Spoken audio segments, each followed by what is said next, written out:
Salve, salve, nação rubro-negra, muito bom dia, sejam todos muito bem-vindos ao canal Marquinhos Fla Assunção.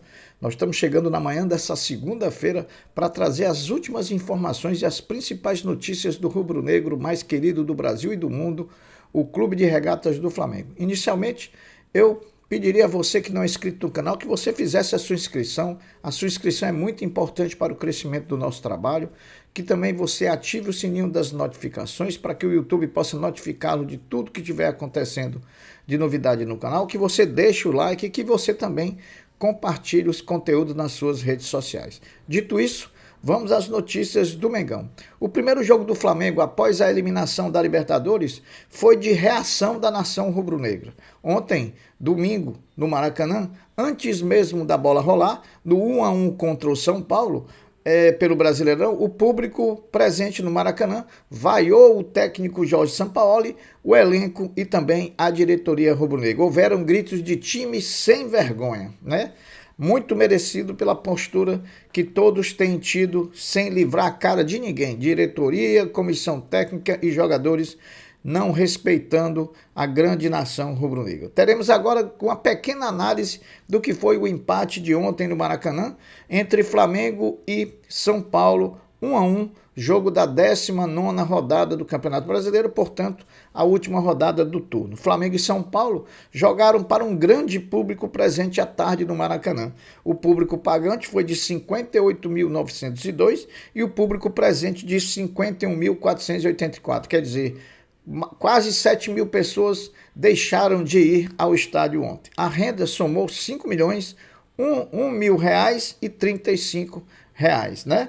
O São Paulo utilizou diante do Flamengo um time de reservas. O primeiro tempo do Flamengo foi horrível. O time parecia que tinha se encontrado naquela tarde, tinha se juntado e ido para o Maracanã jogar uma partida de tanta falta de conjunto, de sentido de equipe que a gente viu. Não tínhamos um time, e sim um bando literalmente falado. E num lance casual, Lucas Moura, arrodeado por muitos jogadores do Flamengo, conseguiu achar um chute da entrada da área, marcou o gol do São Paulo com mais um lance bem defensável por parte do Matheus Cunha, né? O time do Flamengo virou o primeiro tempo perdendo por 1-0, tendo apenas Bruno Henrique sem ser questionado, né? Até porque ele vem jogando bem nas últimas partidas com as características de que a nação gosta, né? Jogador incisivo, jogador de linha de fundo, jogador que luta bastante, isso é que a torcida quer ver.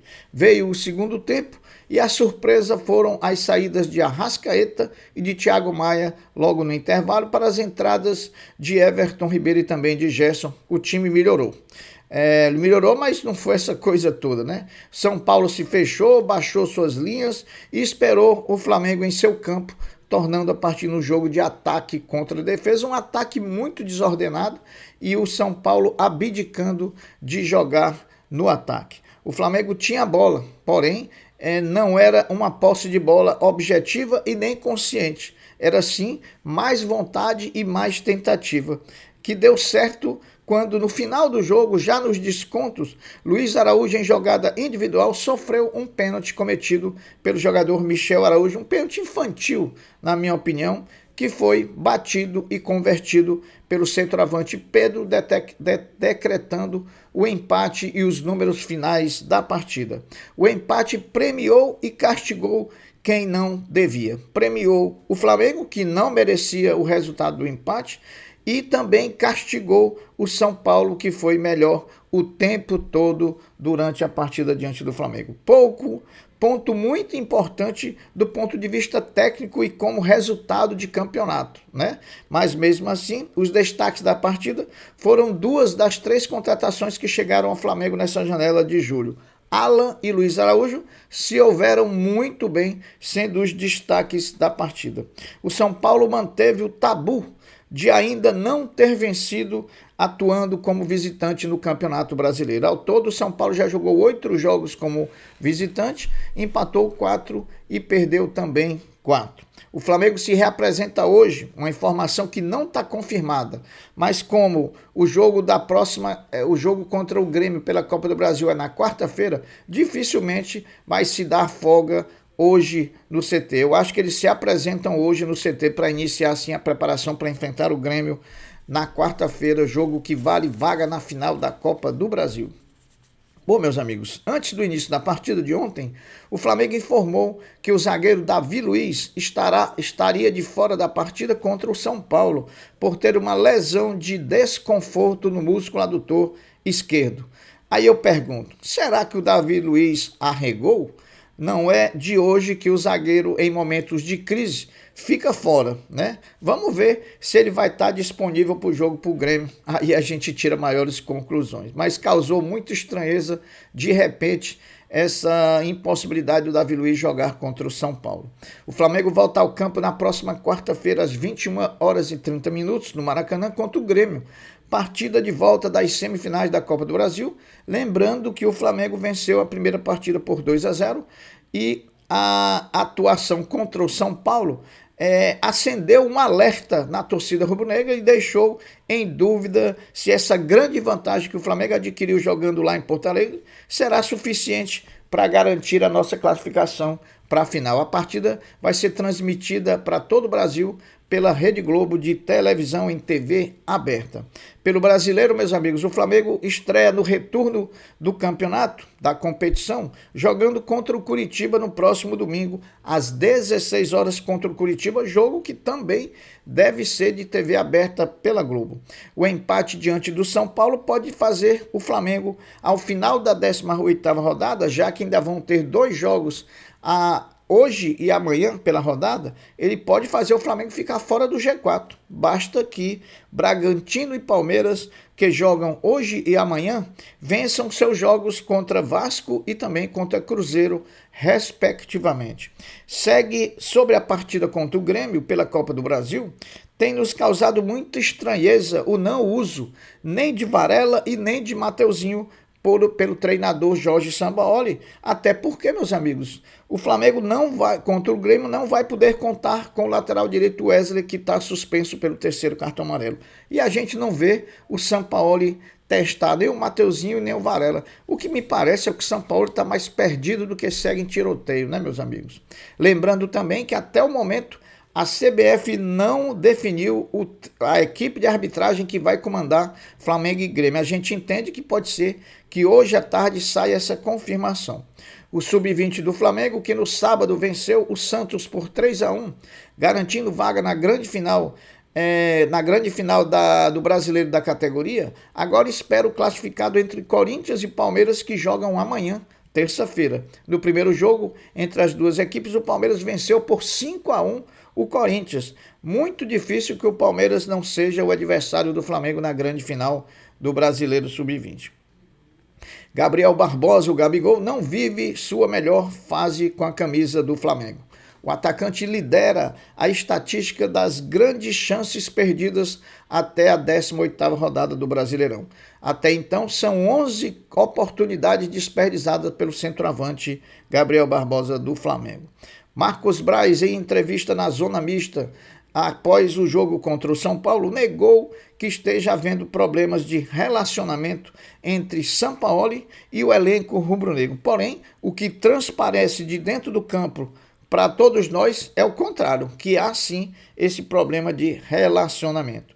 Informações dão conta que a continuidade do trabalho de Sampaoli no Flamengo será reavaliada nas próximas horas, até porque parte da diretoria do Flamengo reconhece o clima ruim entre o treinador e também os jogadores. Aguardemos aí os próximos capítulos que vai nos mostrar realmente o que é que tem de verdade ou não em tudo isso. O centroavante Pedro, que com o gol marcado ontem diante do São Paulo, chega a 97 gols com o manto sagrado rubro-negro, né? Ele fica, portanto, a 3 gols de completar a marca centenária vestindo o manto sagrado e jogando pelo Flamengo. O goleiro Hugo Souza, meus amigos, emprestado pelo Flamengo ao Chaves de Portugal, estreou no Campeonato Português jogando e perdendo para o Rio Ave por 2-0. Porém, o ex-cria rubro-negro foi eleito o melhor jogador da partida, com pelo menos 8 defesas difíceis durante o jogo. Então a gente torce aí para o Neneca fazer o melhor dos desempenhos lá jogando pelo Chaves, né? O Flamengo anunciou ontem o retorno do basquete feminino. Ontem, domingo, o clube postou em suas redes sociais a divulgação do primeiro treino do time feminino Orgulho da Nação, que conta com atletas entre 12 e 14 anos, portanto, Flamengo voltando a ter as categorias de base do basquete feminino. Ontem, contra o São Paulo, o Flamengo encerrou o primeiro turno do Brasileirão. Com o resultado, o rubro-negro somou 32 pontos na primeira metade do torneio, estando a 15 pontos do líder Botafogo. Essa é a maior distância para o primeiro colocado após 19 rodadas desde o ano de 2017. Olha aí como a situação é difícil para o Flamengo. O Flamengo Futebol Feminino, em seu segundo amistoso em gramados europeus e também em pré-temporada que está sendo disputada principalmente lá na Espanha, enfrentou o Madrid CSF e ganhou e empatou por 1-1. Né? No próximo jogo, o Flamengo vai enfrentar o todo-poderoso Real Madrid. Bom, meus amigos, semana decisiva para que haja ou não evolução nas propostas que foram recebidas pelo Flamengo do mundo árabe sobre Léo Pereira e também sobre Ayrton Lucas por clubes lá da Arábia. Propostas são boas, porém o que está pesando contra a efetivação do negócio por parte do Flamengo é a impossibilidade do Flamengo repor essas perdas caso haja acerto nas negociações. Bom, meus amigos, as notícias foram essas, eu vou ficando por aqui, deixando um até breve, um até logo, dizendo fiquem todos com Deus, porque eu sempre estou com ele. Saudações rubro-negras. Fui!